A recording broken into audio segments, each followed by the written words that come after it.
It is the top of the hour, August 20th, 2019, and the Billerica Historical Preservation Commission is now in session. Please rise for the Pledge of Allegiance.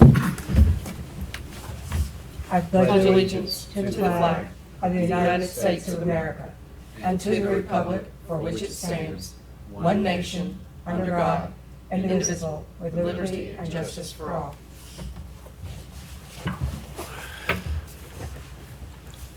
And greetings to everybody in the audience. Okay, you've had a copy of the agenda. Do we have a motion to accept the agenda? I motion to accept the agenda. Second? Second. Any discussion? All in favor? Unanimous. Okay. Approval of the minutes. You've seen a copy of the minutes? Move to accept the minutes. Second. Motion's been moved in second. Any discussion? Corrections? Nothing? All in favor? Motion unanimous. Public comment. You're saying no one here to make a public comment. The portion is now closed. Reports of officers, board, and standing committees. I know that our agenda says none. And it's not necessarily new business, but it's just a report that I would like to have you all understand and know that as of this morning, I got confirmation from Vicki and from Yvette at the library that the second Billerica Citizen Symposium will be held on November 20th from 5:30 to 7:30 at the Billerica Library. That's the week before Thanksgiving, should not be a problem. And that tentatively, it is going to be called, I didn't know that, Behind the Scenes for the Billerica Government. And so I just want you all to know that we are going to be publicizing it. It will be on radio, in the newspapers, on the website, and hopefully even on some flyers that are going around. So that's just a quick letting you know that we do have that. It is not being sponsored, and this is the other thing, by HPC.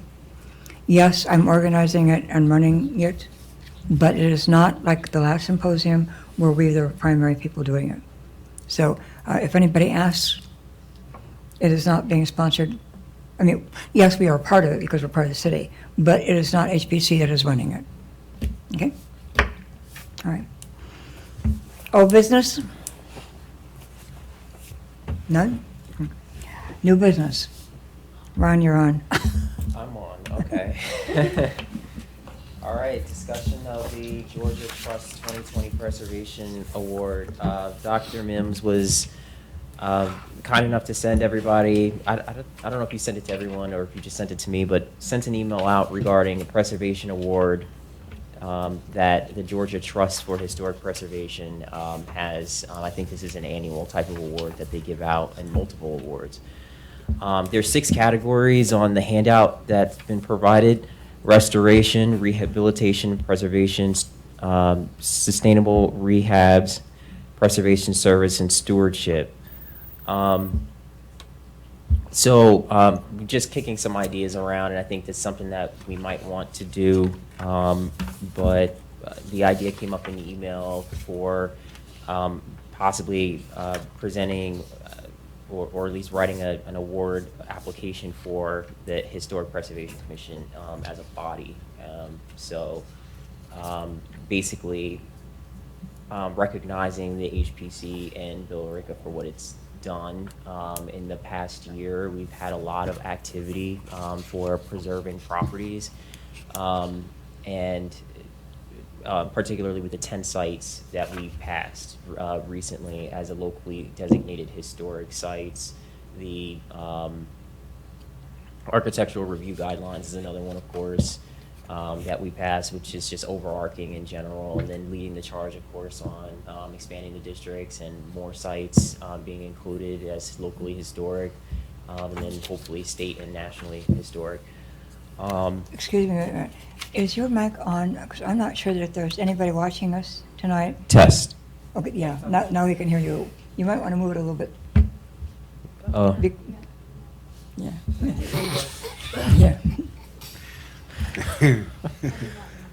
Yeah. So it's something for us to discuss, something for us to talk about. I'll return it back to the chair. I spoke with Ron about this, and I really think that we have a chance. You're not going to be out anything by trying. And I know that I think we have all worked so hard in connection with Ron and getting all those things done. I am proud of the fact that we were able to get 10 sites listed on our local registry. With all of the new guidelines that Ron has drawn up and have in there, I think that as I said, Billerica is unique. I think that we are a trendsetter. You know, again, the fact that we are basically the 4th fastest growing city right now in the state of Georgia, we have a lot that we can present to people. I mean, look at what we've done, just as I said earlier, in 18 years. In 2000, we had a population of just around 4,135. By the end of, not even the end of 2018, we are almost just under 15. That means that for the 18 and 19, we are there. So we have tripled in that many years. We have actually done a lot, and I think that our HPC has contributed a lot to part of that, the growth that we have, and I think that we could actually submit this. It isn't due until the 20th of November. We've got time to do it, and I think that the presentation that we've done, the historic resources and all of the work that Ron put into that presentation that went to the state can actually go for it. I know that last night I talked to Jeff Reese again. He is not charging us at all to do the drone, to do the virtual thing. He has a reasonable voiceover that he thinks that the city would probably be able to pay for.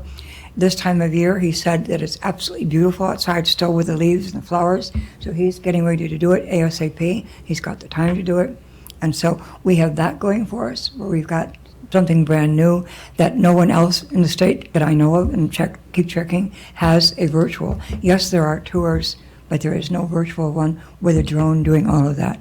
And the other thing is, and I told this to Ron the other day, and you probably saw it, our baptismal font that I had been championing for all those years, the owners of that property have cleaned it all out. I mean, the whole side there, it's all been landscaped, not landscaped, but cleaned up. And so it's absolutely perfect for a drone to go in there and take a picture of it from the air. So we've got a lot going for us in addition to all the hard work that Ron did. So what I wanted you all to do is to take a look at this and offer suggestions to all of us and to Ron. From what I'm stating on this, is this a project?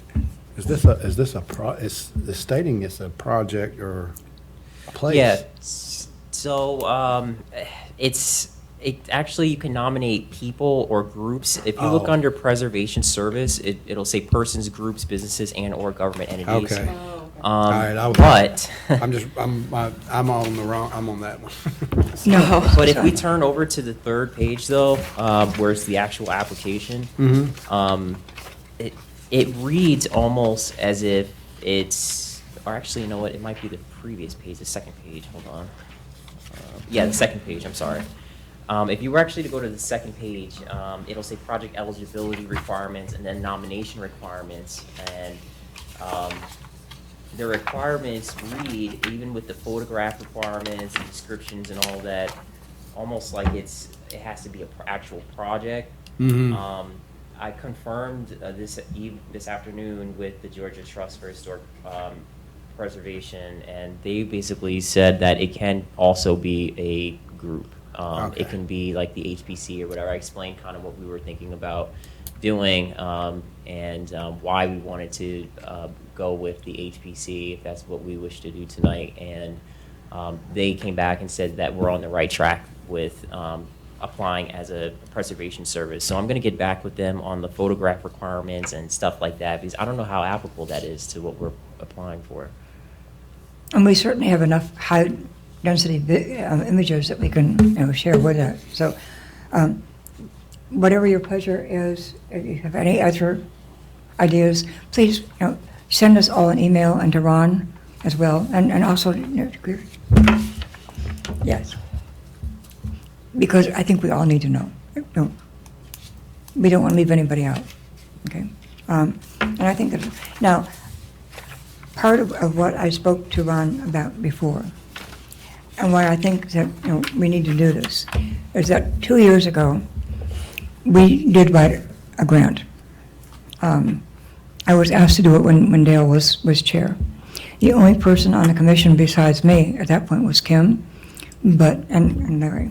But I ended up writing a grant that was, again, publicized. It's for $10,000, whole or in part. We were asking for $2,000 to help pay for the signage on the welcome station at Butterball. We didn't get it, but in talking to some other people, and yes, I mean, I've written grants, and yeah, we pushed it. We tried to do a whole grant in 2 weeks, which is kind of pushing it a lot, doing the research on Butterball and being able to write it. And it was well written, but we didn't get the 2,000. It went to other people. And that's fine. But I also know that many times it's what, not what you know, but who you know as well that helps along the line. That's what made me go ahead and do an individual membership for the Georgia Trust. I've been sending you forwards of the things that I get. I mean, I even got today, there's some thing going on for 245 hours in Atlanta and Alabama. But this is important for us to do. The city, we do belong. As a group, we have paid our dues. So we are a member. But you can also join for the small amount of $10 a person. I don't know if I can do that. And when you do that, you're getting all that information. I think that the more the state recognizes that we are passionate about what we're doing and wanting to do that gives us another part of whoever's reading it. I used to read grants for AT&T and Georgia Power, and I know that when we were taking a look at people who were submitting grants for that we were also taking a look at where's the bang for the buck. How many people are going to be served in this? What was the importance, and who actually have been a member or have they applied before? So even if we were not to get any of these things, I don't see that as a problem. I see it as letting them know that we are a viable force and that we are really serious about wanting to participate. Mhm. Okay. Does that make sense? No, yeah. Everything with the $10, I can't.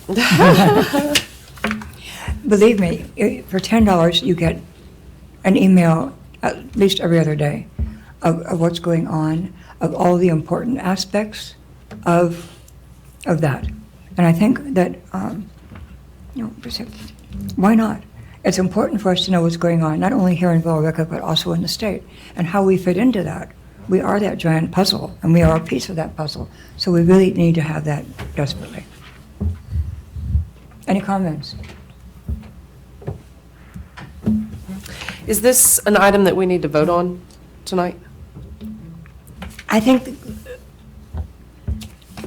what is your pleasure? I'm not sure that we need to vote on it. What we wanted to do was to bring it to your attention, right? Yeah, I don't know what it would look like for the HPC to vote for, Their own an self. award. Right, that was my question. Yeah, Pat myself on the back. yeah. Yeah, I think what we were doing is presenting it to you to let you understand what it is. The fact that it's not due until the 20th of November Okay. gives you a chance to really take a look at all the requirements and give your input, to all of us and to Ron. As I said, let's not dismiss the fact that all of you who put in so many other ideas for our historical sites and even for the new ordinances and the amount of work that Ron actually spent doing it. That's why I said people don't understand behind the scenes. They look at something and they say, oh, this is a 20-page paper, this is a 30-page, this is a 60-page thing. It's a lot of work. And it's an awful lot of work. And I can't see us not sharing the amount of work that we did and to let somebody else know that, yeah, we are a really cool, unique town. We need to stay there. So, no vote necessary, but just an FYI, please. Even if you can, let's say by the end of this month, we're almost there, you've got 10 more days, 11 more days.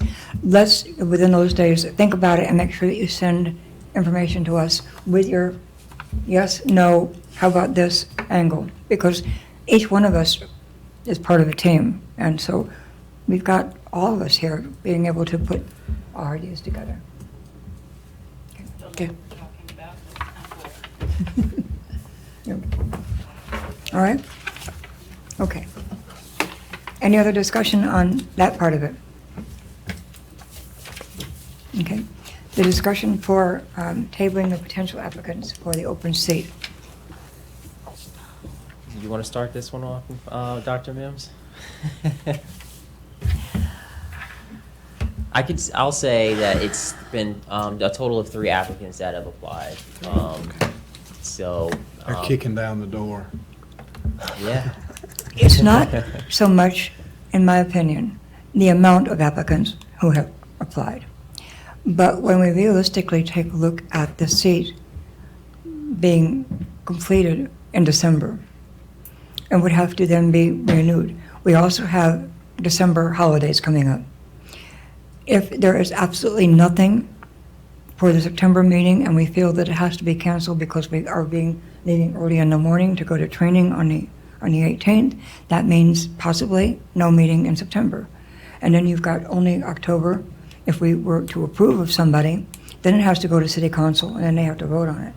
I think that probably we're better off to recommend somebody in November or so to see if we have any more people apply That's fine before it with me. goes to city council to start the new year.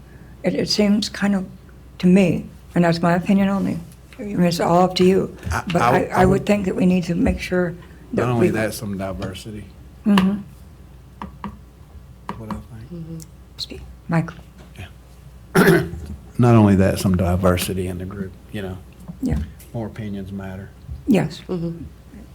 I would agree that if we were to present a nomination today, I mean, they would get, what, 1 month, maybe? Maybe, of voting. And then they would have to go back and reapply and be reinstated. It's kind A lot of, of hurry up stuff. yeah, it's kind That's of, what I it's kind of pointless, you know. So And I once would have again- to agree with Dr. And- Mims. And the more we advertise, the more we, let people know that it's out there. I said, I know, and I told this to Ron before, I'm an eternal optimist. I'm going to think the best first. Yes, I plan on looking at the worst-case scenarios in some cases, Right. and hoping that the worst-case scenario doesn't appear. On the other hand, diversity and having more in there, and being fair to the person who would come in. I mean, Right. Right. if, we vote on someone and then that person decides they can't, I mean, we've had this happen, unfortunately, with somebody getting sick and not even being able to attend one meeting. Let's make sure that we've got somebody with diversity. And looking at our bylaws, looking at the criteria, there's a number of people who would fit in there, whether it happens to be, teachers, artists, architects, business people. We want some diversity on here. Right. And we're not really concerned about gender, we're not concerned about ethnicity. We are concerned about having diversity of all of us. And right now, we've got a pretty diverse commission, in my opinion. I think we're a smoking hot group. Yeah. You want to add to that, Ron? No. He's like, I'm staying away from that one. This is a spicy meeting tonight.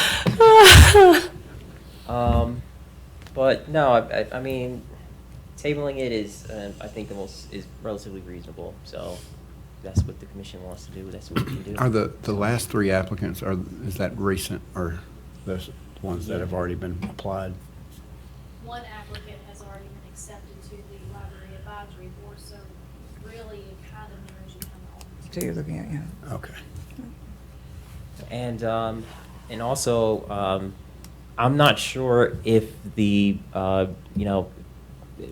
what the city council's prerogative is when it comes to filling these boards up, and how their powers would interact with yours specifically. If the HBC doesn't want to move forward with any selecting any specific name to be then carried on to the council level, if the council can act unilaterally, I would imagine that they could. And place someone on the HPC. I don't know if that's something that you guys would want to, I'm sure you want to keep that in mind. Well, until last year, we had, according to our bylaws, 5.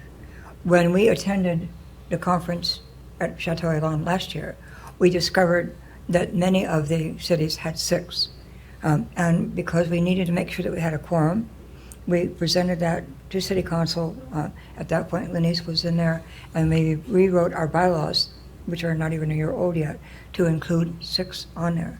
As long as we have a quorum, we're okay, and we're within those guidelines of everyone else. So it's what is your pleasure? To wait until the end of the year for the next year? Because I believe, according to our bylaws, the person who would be appointed would not be for a year, but for, I think it's either The 2 or 3 remainder years. of the Yeah. term, yes. Yeah, so it's a longer term. Any other discussion?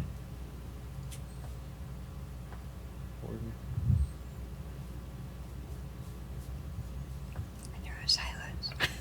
We need a motion. Motion. Do we have a motion to table? I make a motion that we Actually, table the applicants until 2020. I'll second that motion.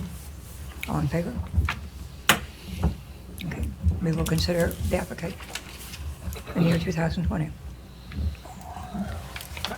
Unless we're forced upon by the city council. I don't think that's gonna happen. I I mean, I don't wanna. Is there any other discussion? Move to adjourn?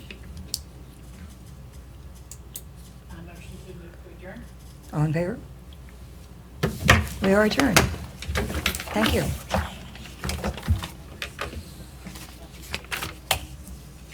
Okay, are you going to do this? Did you just return this to me? No.